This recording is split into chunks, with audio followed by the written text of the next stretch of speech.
We are determined to pass a balanced and sustainable budget this session.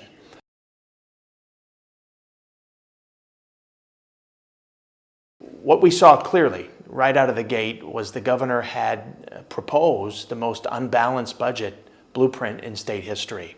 And that was beyond concern for us in the Senate Democratic Caucus, not just because we haven't had a budget in place for 2 years, but because it wasn't an honest look at the state finances, and it didn't provide steps or a path forward on how we should fix those finances.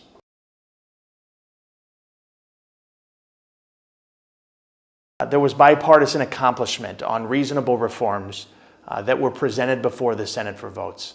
The very next day, members of the Senate reported to work, and something had changed. And the only thing that had changed between the day before and the day that we came to finish our work on the grand bargain was Governor Rauner injected himself into the process, and he thwarted any effort at that moment in time that would have produced a balanced and sustainable budget for the state.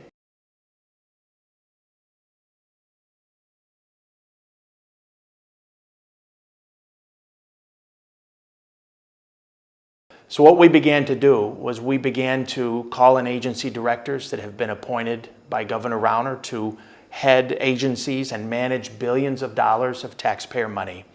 And we asked them one simple question: what can you cut in your agencies to help fill the $5 billion hole in Governor Rauner's budget? And to date, after 2 weeks of work on the part of many committees in the Senate and many committee chairs, we haven't been given one single dollar worth of suggested cuts from any of those agency directors. What concerns me about what we've heard in the last 2 weeks in these public hearings are many examples of what I would call gross mismanagement and misplaced priorities on the part of the governor and his agency directors. For example, the Department of Central Management Services, in the face of a $5 billion budget hole, and in the face of $12 billion worth of unpaid bills sitting at the comptroller's office, the Department of Central Management Services is asking for 111 new employees in the coming fiscal year.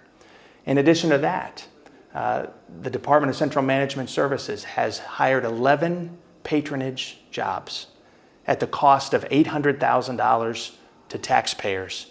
In addition to that, one of those jobs was an $81,000 private secretary for the director.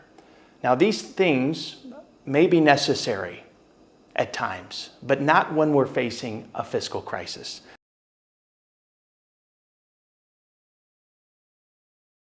It's not ideas on how the state can do more spending less money in order to balance the budget. It's examples like an $81,000 private secretary and filling patronage jobs and spending more money that we just don't have today.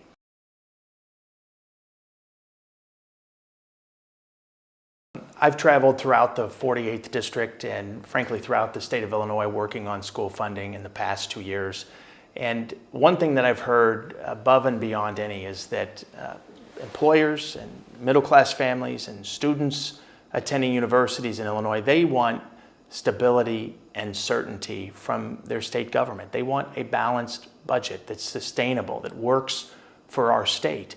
We even heard today in the Appropriations Committee in the Senate from the governor's top appointee for economic development that the number one thing he hears from businesses in Illinois is the demand for certainty and stability.